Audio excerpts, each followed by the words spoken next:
오늘 설교 말씀의 제목은 지혜와 은혜예요. 어느 집 두 딸 이름하고 비슷합니다. 지혜와 은혜, 해자 돌림이죠. 이 두 가지의 단어를 제가 픽업한 것은 오늘 본문의 말씀에서 우리 예수님의 어떤 성품, 예수님의 모습이 이 두 가지를 발견할 수가 있습니다. 지혜로운 모습, 또 은혜스러운 마음, 예수님께서 보여주신 마음이. 우리는 예수님을 따라가는 제자들입니다. 그래서 오늘 예수님께서 보여주신 그 지혜와 은혜를 우리가 발견하면서 우리도 그런 삶을 따라갈 수 있는 그런 결단의 시간이 되기를 원해서 이런 제목을 가지고 여러분과 말씀을 나누기 원해요. 좀처럼 먼저 예수님의 지혜에 대한 것을 찾아보도록 하겠습니다. 찾기 전에 먼저 제가 이야기 하나를 소개를 할게요. 옛날 옛적에 어떤 왕이 있었습니다. 근데 그 왕이 어떤 이유인지는 모르지만 그 나라에 있는 모든 점쟁이들을 다 잡아서 죽여라, 이런 명령을 낸 거예요.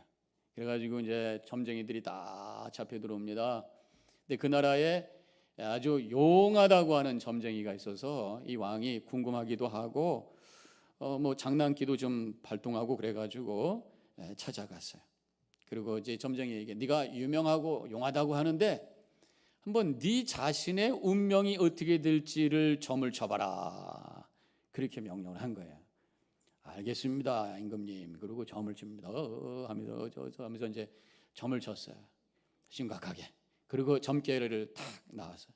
임금님, 내가 이제 점괘가 나왔나이다. 그러니까 뭐냐, 네 운명이 뭐냐, 살 것이냐 죽을 것이냐. 점괘에 의하면 제가 죽는 운명입니다. 그러면 그렇지. 그런데 임금님이요, 제 점괘에 보니까 임금님보다 3일 전에 죽을 운명입니다. 그런 거예요. 그래서 이 점쟁이가 살았겠어요, 죽었겠어요?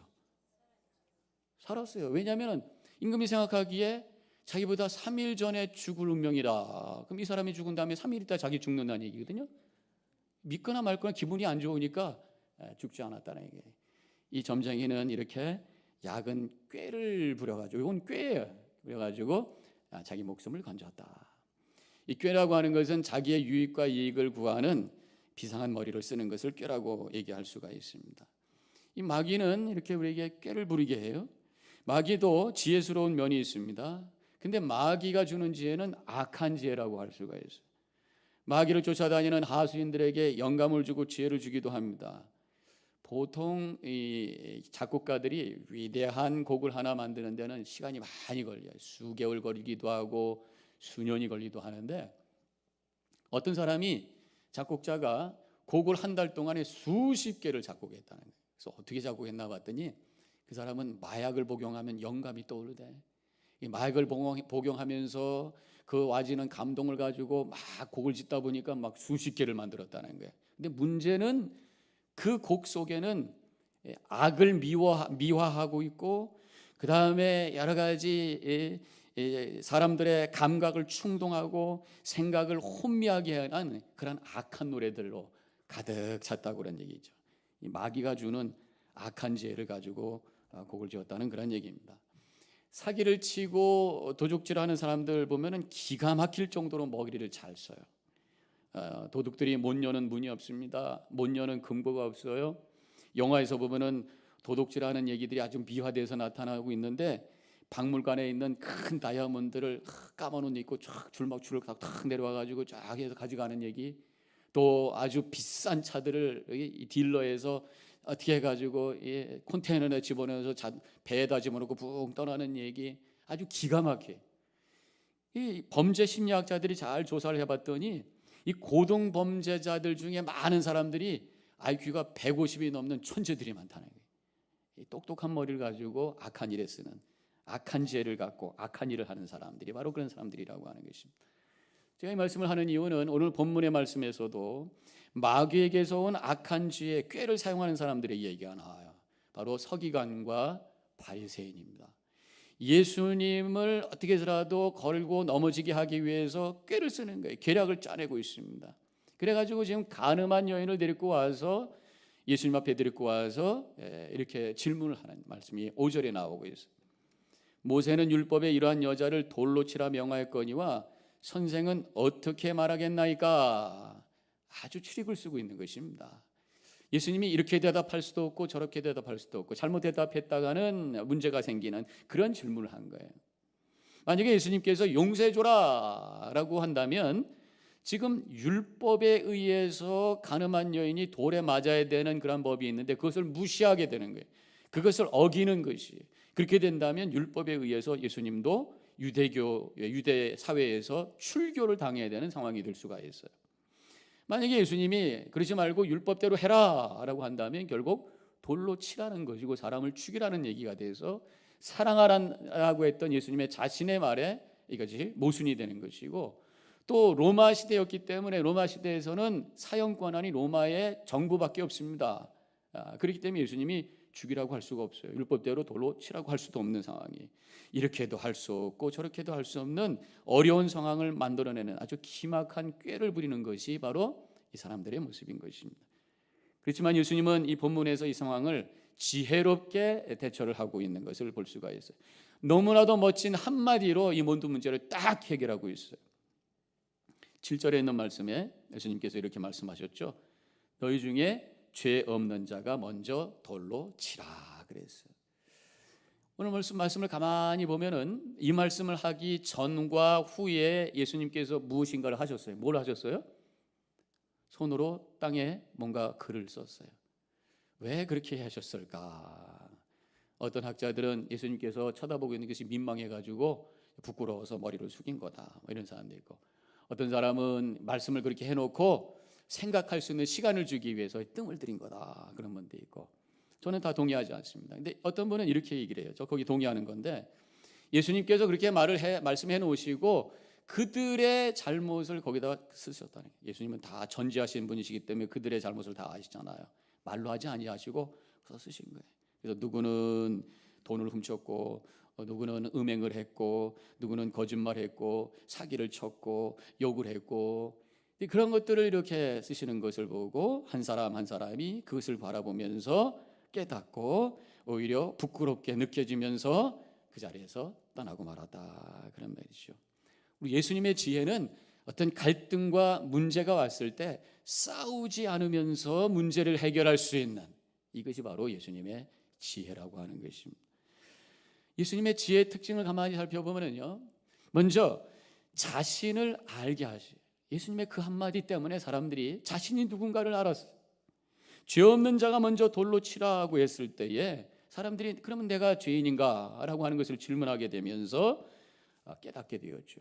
예수님은 당신들이 죄인이니까 돌로 치지 마십시오 라고 얘기하지 않았어요. 정죄하지 않았어요. 너희들이 죄가 없다면 돌로 치라. 그래서 스스로 누구인지를 생각하게 하고 스스로 자기들을 깨닫게 하면서 스스로 찔리게 하면서 그래서 문제를 해결시켰어요. 사도행전 2장에 보면은 베드로가 성령 충만해가지고 복음을 전하기 시작합니다. 예수님에 대한 소식을 선포하기 시작했을 때도 그때도 유대인들이 마음이 찔렸어요. 그리고 내가 어찌하오리까 알아서 고백하면서 그들이 회개하는 역사가 일어났던 것을 보게 됩니다. 예수님의 지혜, 복음의 지혜는 자신이 죄인인 것을 깨닫게 되고 하나님 앞에 무릎 꿇는 역사가 일어나게 되는 줄로 믿으시기를 바랍니다. 그래서 많은 분들이 예수님을 만났을 때 간증에 꼭 들어가는 게 있어요. 자신이 죄인인 걸 깨달았어요. 그리고 회개했다는 말씀이 꼭 들어가고 있어요. 회개할 때 십자가의 은혜를 깨닫게 되고, 회개할 때 하나님의 사랑을 깨닫게 되고, 그래서 구원의 확신을 가지고 자신감을 가지고 기쁨 속에 살 수 있는 능력이 그에게 생기게 되는 거예요. 회개할 때 겸손하게 됩니다. 그리고 다른 사람을 이해하게 됩니다. 그리고 다른 사람을 용납하고 평안을 만드는 거예요. 나의 죄성을 깨달을 때, 내가 누구인지를 알 때에 거기에 구원의 길이 열리고 관계의 문제가 풀어지는 역사가 일어나게 되는 줄로 믿으시기를 바랍니다. 그래서 주님께서 우리에게 주시는 지혜라고 하는 것이. 그런데 사탄이 주는 그런 마음은, 사탄이 역사하게 되면은 자신에 대해서 생각하지 않아요. 자신에 대해서 착각합니다. 그러면서 다른 사람의 잘못만 보고 정죄하면서 문제를 만들게 되는 거예요. 사탄이 역사하게 되면은 회개할 줄 몰라요. 십자가의 은혜를 그렇기 때문에 몰라요. 구원의 감격과 은혜 속에 살지 못해요. 어리석은 자가 될 수 있어요. 예수님을 만나면 우리가 지혜롭게 되고, 사탄이 역사하게 되면 우리는 어리석게 된다고 하는 것이. 두 번째로 예수님의 지혜의 특징은 뭐냐? 사람을 살리는 거예요. 현장에서 잡힌 음란한 여자, 음행한 여자, 율법대로 하면은 지금 돌에 맞아 죽을 수밖에 없는 상황이에요. 그런데 예수님의 지혜로 말미암아 이 여인이 살게 된 거예요. 육신적으로 물론 살았습니다만 더 나가서 영적으로도 살게 됐죠. 11절에서 나도 너를 정죄하지 아니하노라 말씀하시면서 이 여인을 용서해 주시고 그래서 새로운 삶의 길을 열어주시며 생명의 길을 열어주신 것을 우리는 볼 수가 있습니다. 그런데 마귀는 우리를 죽게 해요. 나를 죽게 하고 다른 사람을 죽게 해요. 서로 죽게 합니다. 그래서 나의 죄를 깨닫지 못하고 회개하지 않고 다른 사람의 죄는 보여서 정죄하게 되고 그래서 그 사람에게 상처를 주고 내 영혼은 파멸이 되고 관계가 깨지고 이렇게 되는 거예요. 마귀가 하는 일은 뭐냐면 죄를 죄로 여기지 않게 하는 거예요. 죄를 미화시키고 죄를 일반화시킵니다. 그래서 나도 그런 거 다른 사람 다 그런 건데 이렇게 사는 거지. 또 인간이 뭐 이런 거니까 오히려 그것이 인간적인 것이 아니야. 그러면서 죄를 미화시키는. 그래서 회개할 줄 모르는 것이. 그래서 거기서 문제가 생기는 것입니다. 그러나 예수님의 지혜는 용서를 통해서 다른 사람을 살리는 그런 능력을 발휘하게 된다고 하는 것입니다. 또 한 가지의 예수님의 지혜의 특징은 뭐냐면 공동체를 세우는 거예요. 죄 없는 자가 먼저 돌로 쳐라라고 하는 그런 말씀은 스스로 죄인인 것을 깨닫게 하면서 동시에 내가 저 사람을 정죄할 수 있는 자격이 없다고 하는 것을 깨닫게 되는, 그래서 그 자리에서 떠나게 되는 것이, 정죄하는 마음을 내려놓을 때에 공동체가 세워지는 것이. 공동체의 문제는 늘 서로 정죄하면서 나는 옳고 당신은 틀렸습니다라고 하는 생각 때문에 그때 문제가 생기는 거란 말이에요. 물론 다른 사람이 잘못할 수가 있어요. 그런데 문제는 나도 죄인이다라고 하는 것을 인정해야 된다. 서로가 죄인이고 서로가 잘못하고 있는 부족한 존재라고 하는 것을 깨달을 때에 우리는 서로를 불쌍히 여길 수가 있어요. 그것이 바로 동병상련이라고 그러잖아요. 같은 병을 가진 사람들이 불쌍히 여기는 거예요. 우리가 다 죄인이라고 하는 것을 알 때 서로 불쌍히 여기고, 그래서 어떻게 하면 우리가 함께 거룩한 삶을 세워갈 수 있을까 서로 기도해주고 서로 이끌어주면서 움직여 나갈 때에 그때 공동체가 세워지고 그때 교회가 아름다운 교회로 하나님께 영광 돌리게 됨을 믿으시기를 바랍니다. 정말 예수님을 믿고 정말 예수님을 만나고 그래서 예수님의 지혜를 가진 사람들이 우리가 모여 있다면 거기서는 갈등이 생길 수가 없어요. 제가 바라기는 우리 뉴저지연합교회 모든 성도님들이 예수님의 지혜를 깨닫고 그래서 나도 살고 너도 살리고 교회를 세울 수 있는 복된 삶을 살아가시기를 주님의 이름으로 간절히 축원합니다. 이러한 예수님의 지혜가 어디서 나왔는가? 오늘 말씀을 좀 더 깊이 묵상해 보니까 예수님의 은혜의 마음에서 그것이 나온 거예요. 그래서 이 지혜는 은혜와 연결이 된다라고 하는 것을 깨닫게 됩니다. 예수님의 은혜에 대해서 살펴볼까요? 먼저 은혜라는 말이 뭘까? 그 은혜라고 하는 말은 거저주는 선물이라는 의미가 있습니다. 그 사람이 나한테 잘한 것도 아닌데 그냥 주는 거예요. 우리는 그것을 후덕하다, 주는 마음이다 그렇게 얘기하잖아요. 바로 예수님의 마음이 그랬다고 하는 것입니다. 그래서 바로 예수님께서 주신 은혜는 구체적으로 뭐냐? 첫 번째로 그것이 용서예요. 용서야말로 은혜입니다. 용서야말로 선물인 거예요. 죄를 지었으면 그 값을 묻는 것이 상식이고 그것을 우리가 공이라고 그럽니다. 정의라고 그래요. 그런데 예수님은 죄에 대해서 그 값을 묻지를 않으셨어요. 우리가 누군가가 잘못하면은 그 사람에 대해서 미운 마음을 가져요. 그리고 그 사람의 마음을 아프게 하려고 합니다. 왜냐하면 그 사람의 잘못에 대해서 값을 치러야 된다는 생각이 우리에 있기 때문에 그런 것이. 그런데 바로 용서라고 하는 게 뭐냐? 그 미움의 마음을 내려놓고 그 사람을 용납하는 것, 내가 그 사람에게 죄값을 물으려고 했던 것을 내려놓는 것, 이것이 바로 용서요. 그것이 바로 그 사람에게 선물을 주는 것이고 바로 은혜라고 하는 것이. 유대인들은 지금 율법을 들고 나와서 예수님께 질문을 하고 있어요. 5절에서 모세는 율법에 이러한 여자를 돌로 치라 명하였거니와 그랬습니다. 율법의 내용이 두 가지가 있어요. 한 가지는 죄를 지적하는 거예요. 죄가 뭔가라고 하는 걸 가르쳐 줍니다. 그리고 또 한 가지는 그 죄에 대해서 치러야 될 값이 뭔가를 가르쳐 주는 거예요. 그래서 지금 이 여인이 음란죄를 졌어요. 간음죄를 졌어요. 죄가 간음죄입니다. 그리고 죄에 대한 값은 돌로 쳐 죽이는 것이, 그것을 들고 예수님께 나온 거란 말이에요.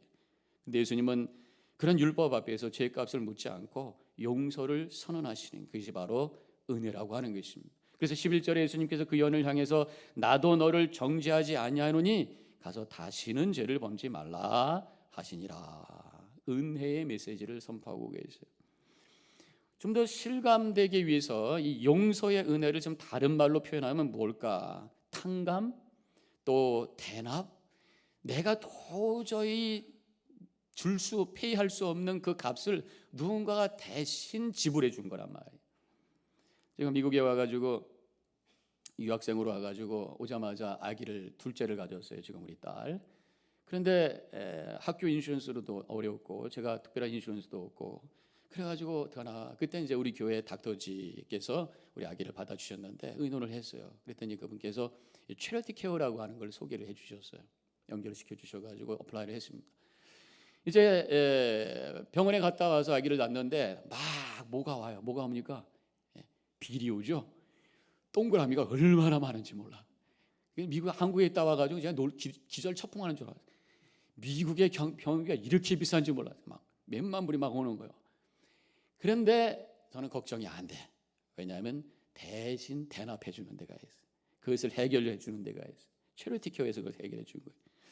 제 아내가 12년 전에 자동차 사고 났습니다. 무릎이 다쳐가지고 병원에 들어가서 수술을 했어요. 끝나니까 또 뭐가 막 와요. 엄청나게 옵니다. 막 몇만 불이 또 오는 거야. 기절초풍하겠어요. 숨도 못 쉬겠어요. 그런데 보니까 나중에 딱 문제가 해결됩니다. 인슈런스에서 다 페이해 줍니다. 대납해 주는.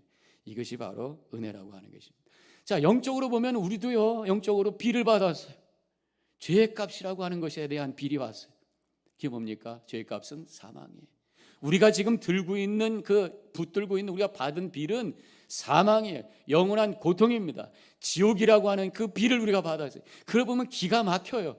앞으로 어떻게 될지 걱정이에요. 그러나 우리에게 대신 그 값을 치러주는 역사예요. 믿음 하나로 우리 예수님께서 십자가의 그 값을 치러 주셨는 줄로 믿으시기를 바랍니다. 그것이 은혜예요. 그것이 바로 예수님께서 우리에게 주신 것이. 또 한 가지 은혜를 깨닫게 되는데 오늘 본문에서 그것은 한 영혼을 귀하게 여겨주셨다고 하는 것입니다.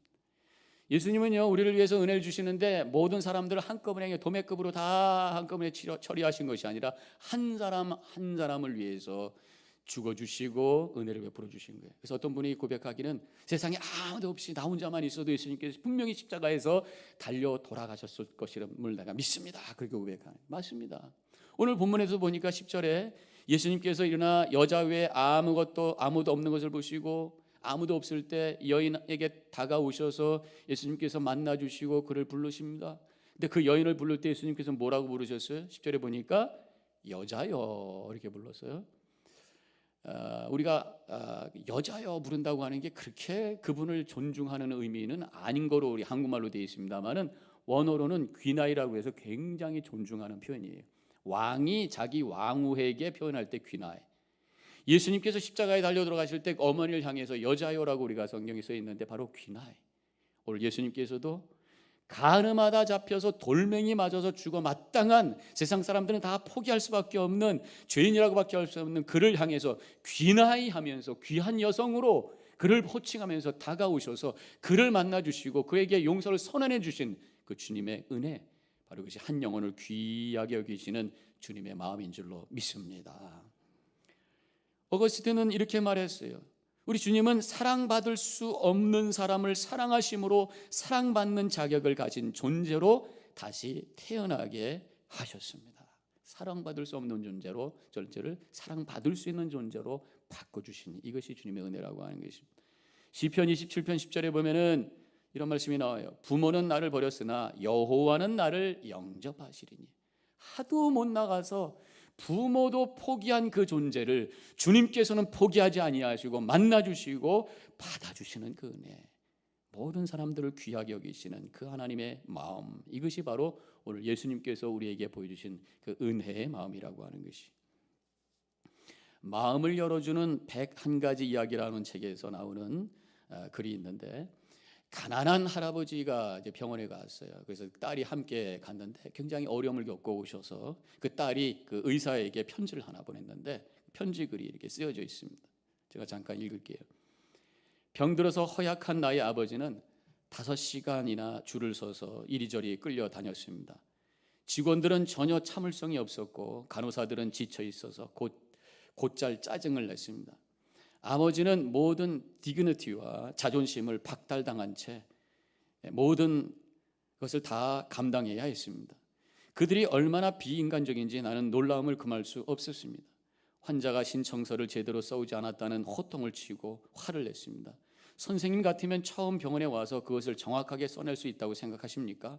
이런 과정을 통해서 나의 아버지는 한 인간으로서 인격책 대신 하나의 진료번호가 적힌 차트, 그리고 병명번호와 그리고 가난해서 치료비를 낼 수 없다는 표시인 초록색 딱지를 붙여진 그런 차트 한 장으로 변해버리고 말았습니다.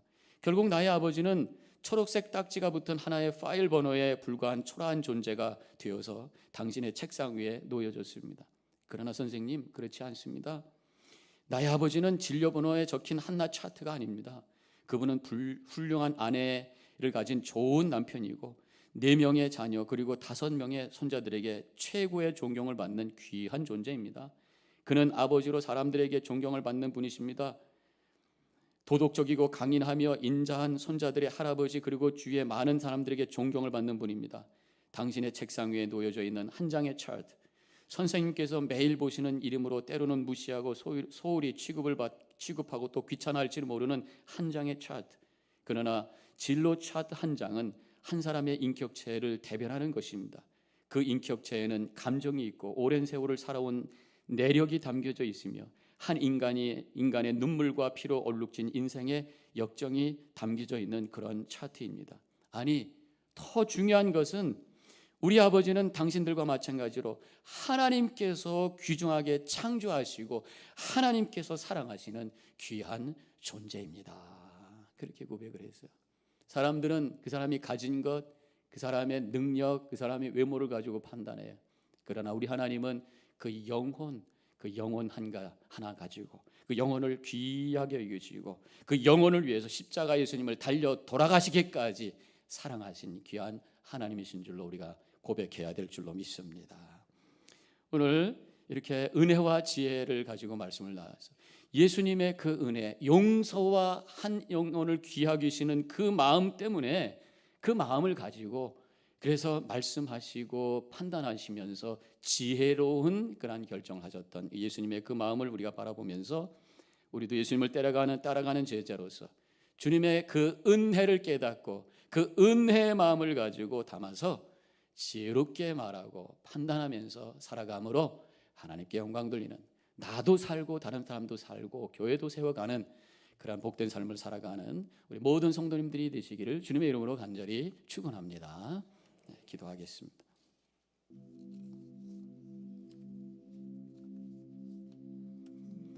우리 자신이 얼마만큼 지혜로운 삶을 살았는가 되돌아보시고 주님의 그 은혜의 마음을 깨닫고 내 마음속에 담아야 지혜로운 자가 될 수 있다고 하는 오늘 말씀을 기억하면서 십자가를 바라보시고 먼저 주님의 그 은혜를 고백하시고 감사하시고 좀 더 지혜로운 삶을 살겠습니다 결단하는 이 시간이 되시기를 바랍니다.